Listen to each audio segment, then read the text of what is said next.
Washington Post actually said that I was a stealth attack on humanity. But really what this shows to me is that we desperately need this discussion, because it really is the discussion between wanting to feel good about the things that you do and actually making sure that you do good. And the feel good is not necessarily the same as do good.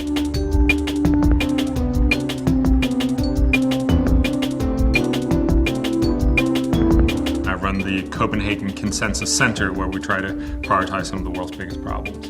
Imagine trying to say, what is the impacts of doing something about HIV/AIDS on both people dying or not dying, but also the suffering, the lack of parents. Try to incorporate all of that and asking, so how much good will it do if you can avoid, for instance, HIV/AIDS? And likewise, if you deal with climate.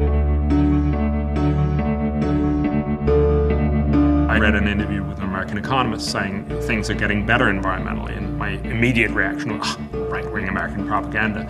But he sounded sufficiently serious that I thought it would actually be fun to debunk him. So we looked at all his data, and surprisingly, many of the things he said were actually right. The environmental parameters, certainly in the first world, are improving, not declining. There's definitely a global warming problem, and it's one that we need to fix throughout the 21st century. But the problem is, what we can do right now is actually fairly little at very high cost.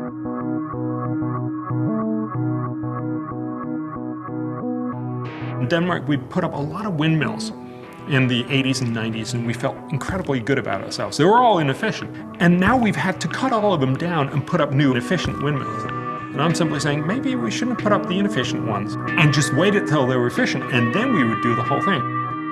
But that doesn't, that just doesn't feel right.